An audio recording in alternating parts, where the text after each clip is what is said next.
नमस्कार। ये है कहानियों का अद्भुत संसार। किस्सा कहानी, कहानियाँ जिनमें हम लिखते हैं खुद को। मैं सबा नूरी आपको सुना रही हूँ कुछ किस्से मेरी गुजरात यात्रा के। आज दूसरा पन्ना।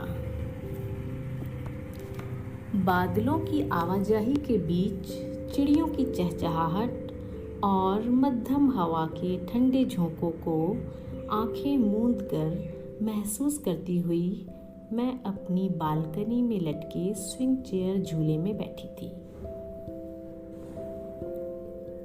बहती हुई हवा मेरे झूले को हिला देती थी, तो वहीं एक साइड में रखी मेरी मैगजीन के पन्ने फड़फड़ाकर हवा के झोंकों की हरकत को बयान कर रहे थे। यह सब कुछ जैसे मुझे किसी ख्वाबों की दुनिया में मौजूद होने का एहसास दिला रहे थे कि नीचे कंपाउंड से किसी विक्रेता की तेज़ आवाज़ मेरे कानों में पड़ी और मुझे वापस असल दुनिया में ले आई। बालकनी से मैंने देखा कि कोई चादर विक्रेता आया था, जिसे देखकर पड़ोस की महिलाएं उसकी ओर बढ़ रही थीं। और फिर उसने जयपुरी प्रिंट की सुंदर सुंदर चादरें दिखाना शुरू कर दिया। चादरों के अलावा पायदान, गलीचे, तकिया कवर भी थे उसके पास। मैंने सोचा कुछ पायदान ले लूँगी और इसी बहाने यहाँ के लोगों से थोड़ा मिलना जुलना भी हो जाएगा। तो नीचे जाकर मैं भी उन महिलाओं के साथ शामिल हो गई। कई महिलाओं ने मुस्कुराकर मेरा स्वागत किया, जैसे कि हम नॉन गुजराती शायद अलग ही पहचान लिए जाते हैं। वे सभी आपस में क्या फर्राटेदार गुजराती भाषा में बात कर रहे थे। मैं असल में कुछ ना समझते हुए भी मुस्कुराकर उनकी बातों में शामिल होने का अभिनय कर रही थी। दरअसल मैं जाहिर नहीं करना चाहती थी कि मुझे उनकी बात समझ में नहीं आ रही है। कभी कभी एहसास हो रहा था कि इतनी पढ़ाई में 4 अक्षर गुजराती भी पढ़ लिए होते तो आज यहाँ अनपढ़ अनभिज्ञ की तरह ना खड़ी होती। फिर भी मैंने एक बड़ा पायदान उठाकर उस गुजराती भाई से पूछा, इसका कितना भाई? गुजराती भाई ने पायदान देखा और कहा, 250। ये 250 कितना होता है? मुझे समझ नहीं आया।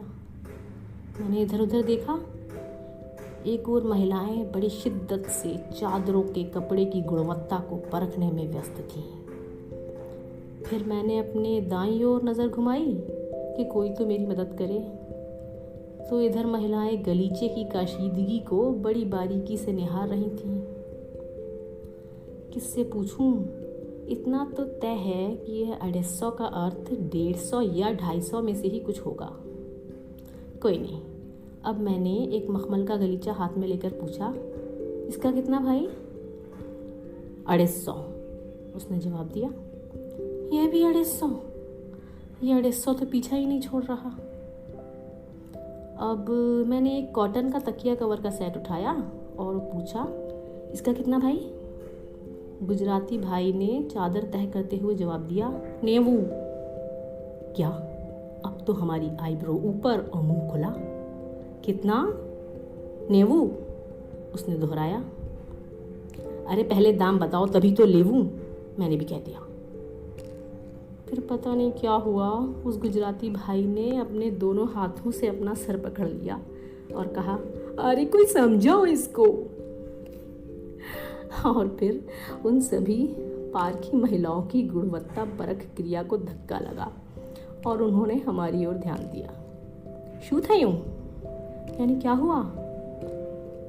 और उनमें 1-2 महिलाएं जो थोड़ी जानकार थीं ने मौके की नज़ाकत को भांपते हुए मोर्चा संभाला और बताया, नींबू का मतलब 90 यानी 90 और 250 यानी 250। फाइनली मैंने पैसे चुकाए और पायदान लेकर घर आ गई। घर आकर कुछ देर बाद मैंने सारा किस्सा रिमाइंड किया तो मुझे बहुत हंसी आई, खासकर गुजराती भाई के सिर पीटने वाली हरकत पर। और मुझे 2 दिन पुरानी बात याद आ गई, जबकि मैं पड़ोस की दुकान पर दूध का पैकेट लेने गई थी और मैंने उसे जाकर कहा था, भाई एक दूध का पैकेट देना। और उसने मुझसे चूटते ही पूछा था, लीटर के 500, यानी 1 लीटर या 500 मिलीलीटर, जिसे हमारी तरफ 1 लीटर या आधा लीटर कहा जाता है।